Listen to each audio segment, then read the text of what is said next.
the frequency timeline and pericardium shield. Knowing how significant Lionsgate was last year, Teresa and I thought it prudent to be present for this year's one too. We connected in on the 7th and then the 8th of August, and of course, big things were afoot. The following morning, on the 9th of August, in multidimensional state, I checked in with the frequency level and the solar and cosmic rays, which had been massive in the month leading up to the Lionsgate, to see what had changed. The big step up in frequency on the 8th, which we had felt the night before, was clearly discernible. As I probed further along the frequency timeline, interesting things emerged. I made an illustration of this, which will be posted separately and also show in the beginning of each video session. The frequency timeline begins with a large step up in frequency on the 8th of August and another on the 11th, followed by a half step up on the 20th. On the 30th to 31st of August, a 24 to 48 hour period of radical energies triggers a split into two different frequency lines. In the beginning of September, the higher frequency line has a step up every day during the 1st to the 7th, while the lower line dives nearly straight down. They then run parallel to each other until the 30th of September, where something big happens, but I can't yet see or feel what. It likely hasn't yet fully set. The future appears to me to work as a probability field. The vision also came with the understanding that August is a month of transformation, September is a month of divergence. Stay connected through this time of change, more important than ever. On the 9th, I wrote, I don't know which of the parallel lines through the month of divergence is the better to be on. They may be equally as easy or difficult, just in different ways. Whether you will be on the upper or lower line seems to depend on each and everyone's own journey. Whether the lines come back together again after the 30th of September or continue separate remains to be seen, but on the 9th of August there was a hint of a possibility of them coming back together. I also felt a strong push to activate my YouTube channel Solar Star Transmissions, which had laid dormant since 2012, to post daily videos chronicling the developments of the frequency line and to make the connection with it and the greater field available to you all. For various reasons, mostly reluctance to put myself out there on video, I didn't start posting videos back then, but Teresa and I have been tracking the frequency level and developments every day since the Lionsgate. From the 3rd of September, we started video recording these sessions.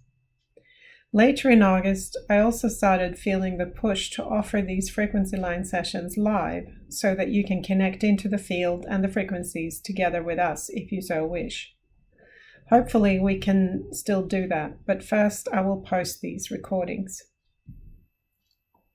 In terms of the development of the frequency line, so far all the steps have happened as shown in the drawing, with many different qualities and layers building around it.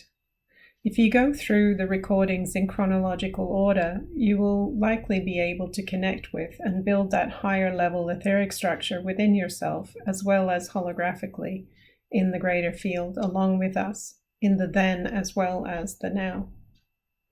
From the 28th of August, the month of divergence, September, appears like two separate paths through a dense jungle with vegetation crowding in on all sides, making it impossible to see the other path or hear the people on it, even though their physical distance from each other is not that great.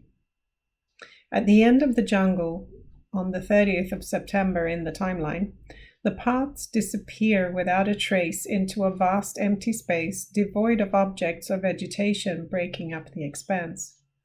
Like the feel of a desert, but without the heat. I was not able to probe the timeline into October or beyond. The shield. On the 26th of August, Teresa and I discovered that we had started building or knitting together a protective shield around our pericardium, the protector of the heart. On a physical and energy level of the organ, the heart is the inner part, while the pericardium constitutes the heart muscle and outer membrane. In the medical and anatomical model, the term pericardium only pertains to the outer sac. After our shields were completed on the 30th of August, the shield building also extended to many of you who reside in the same consciousness field as us, those who are awake and aware and stand for freedom and mutual consideration and are ready to co-create a new society. Since the completion of the main structure of the shields, they are still developing and changing every day, the first of which was a thick padding added on the outside of the metallic outer aspect. Our experience of the shields later on suggests that they are actually animate or alive. Although it looks like the shields are in place for the whole extended group, we have found that they may not be fully deployed in everyone.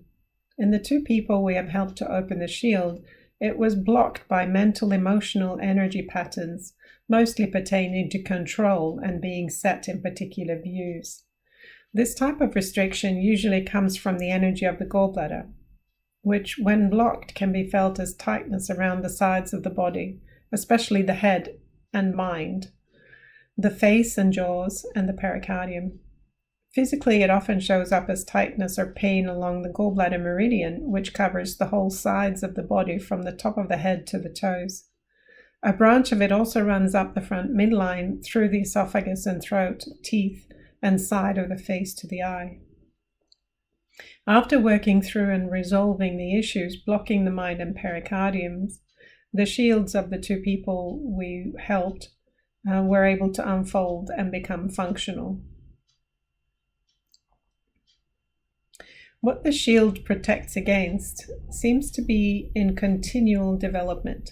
So far, we have found it very protective against psychological emotional abuse for aligning and speaking your truth, or not going along with the narrative. It seems to provide energy protection against the electromagnetic frequencies of graphene oxide and other metals and their interaction with microwaves like 5G. It also seems to protect against harmful solar winds and cosmic particle rays, while also being able to absorb and utilize the positive effects of those. There may even be some protective layers for our DNA blueprint, as well as an aid in the further development of those. We all have our shields now, so provided you do the work necessary to deploy yours, let's hope they can protect us from the coming blaze.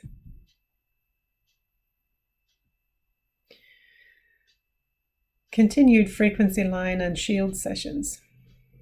As we have stayed connected with the developments of the frequency line and shield, we have come to realize that it is of paramount importance to stay connected to the upper frequency line, or as much as possible aspire in that direction, for ourselves to be free from the stress and fear provoked by the pressure and threats surrounding us, and to provide the magnetic resonance for people on the lower line to gravitate towards the higher frequency line. Though the space beyond the 30th of September is still inaccessible to my probing, I have picked up information from a few places of the internet grapevine that October and November may be pivotal times. In a conversation between Kim Goguen and Penny Kelly, dated 19th of August, they talk about the end of the dark timeline and beginning of the light one already happened in August and September, and that the end of the transition, which was set for November, has been moved sooner to mid to end October. Taking the big blank space and question mark for October in my vision into account, we may be in for an epic worldwide trick-or-treat this coming Halloween. With Therese and I constantly checking in and connecting with the upper frequency level, we find ourselves in astounding contradiction to the increasingly looming threats out in society, immersed in a very stable greater field brimming with love.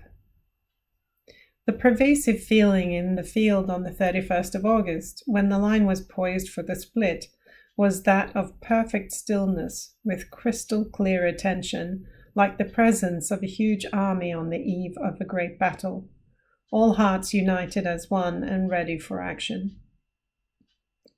However each of us make our stand, we are all brave hearts standing together, fighting for our children, our freedom, and our right to live and thrive.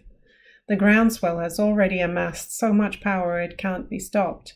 It can literally be felt in the field as an approaching tide.